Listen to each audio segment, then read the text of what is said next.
welcome to Law and Inspiration. I'm Cynthia, and tonight I'm here to talk to you about 7 things that can make your dependency case monumentally smoother.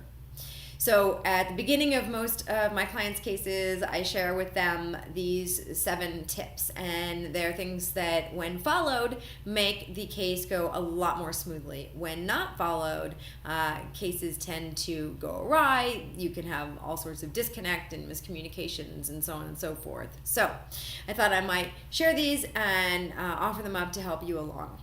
The first one is to always, always, always stay in touch with your attorney. That means always. So I'm not suggesting you blow up her phone. I'm not suggesting that you call and text and email on a daily basis all through the day. Be respectful and be reasonable. Once a week is usually a pretty good standard in terms of getting in touch and letting him or her know what's going on in your world. Many times my clients will just check in with me. They'll leave me a voicemail or they'll leave me an email saying, Cynthia, this is what's going on this week. I don't need a call back. I just wanted to check in. The people that stay in touch typically know what's going on in their cases. They typically have better access to their attorneys because their attorneys are, first they have their phone numbers and their emails and a way of getting in touch with them. But also there's that ongoing communication. What happens if you don't stay in touch with your attorney is that case plans can change from family reunification to severance and adoption.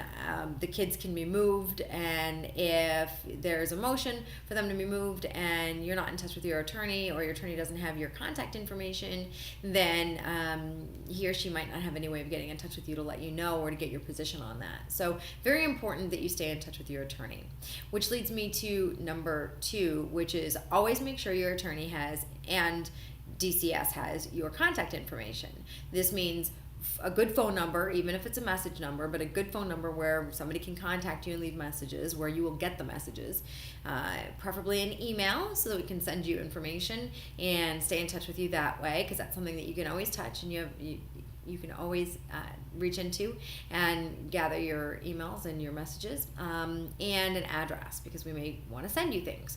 So it's important that you leave us with those at least 3 pieces of information so that we know how to find you. If you have moved, you need to keep us in the loop. If you don't keep us in the loop and something happens and we need to get in touch with you and we don't know where you are, then that's a problem for you, because you're now no longer in touch with us and you don't know what's going on in your case.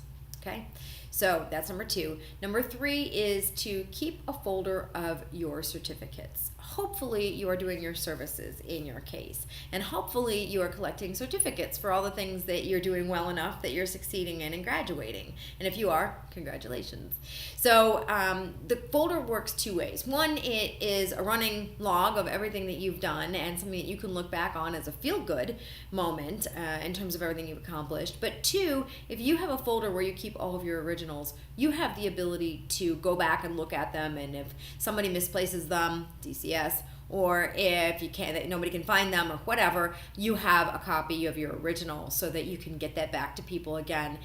If you ever needed to go back to it later in life for whatever reason, then you have it. You have your originals. Those are very important to keep safe. So if you're giving your attorney something or DCS something, make sure that you give them copies and not the original. Okay?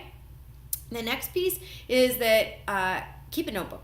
I think if you keep a notebook or a journal or a calendar even, that's a really great way of keeping track of all the different things that you're doing. And it may seem like a pain in the derriere to sit and write everything down, but you will thank me later when you get to look back and see through all the pages everything that you've done. Oh, I went and tested on this day, and I went to counseling on this day, and I saw my kids on this day. And if anybody ever has any question about where you are, it not only helps you jog your memory, but it lends credibility because you've been writing everything down. So that's important. I would definitely be keeping a notebook or a journal or some way of keeping track of what's been happening. You also need to, in addition to staying in touch with your attorney, you need to stay in touch with your DCS caseworker. Now, your DCS caseworker, at least if you're Arizona is Department of Child Safety.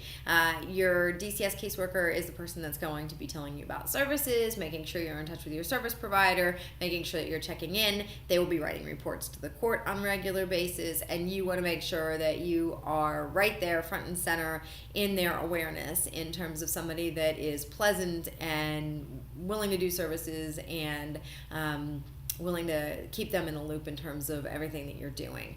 All right, so checking in with them is going to be really important. I can't tell you how many reports I've seen where people just say, oh, I don't know where they are, can't find them, can't find the client. So that's important. So stay in touch with the DCS caseworker. The next thing is go to court. You want to always be in court. If you don't go to court, things can happen like a termination or a guardianship, or things can happen that you don't want to have happen. But if you're not in court, then you're not going to know that it happened. And if you're not in touch with your attorney can't tell you about it afterwards. So very, very, very important for you to be part of the court process, because if you're not, then those proceedings can go forward without you, and decisions can be made without you there that you really want to be part of. So the last thing that I have for you is to do your services. Very, very, very important that you do services. If something is put in front of you as a hoop to jump through, or as something that's going to help you remedy the circumstances that brought your children into an out-of-home placement, then you want to be in a circumstance where you can show that you're making changes, and you can show that you're making significant enough behavioral changes that the court is going to be happy to give your kids back to you. So very important that if you're offered services, you comply, and you comply fully and 100%, so that everybody can turn around and say, wow, they did a really great job, and I'm thrilled to be able to give their kids back to them. So that's my hope for you, is that you are totally successful in this. I hope these tips helped you, and that they help usher you through this process with more ease and grace. And I hope this served you. Until next time, I hope you're well, and I hope you do well. Thanks.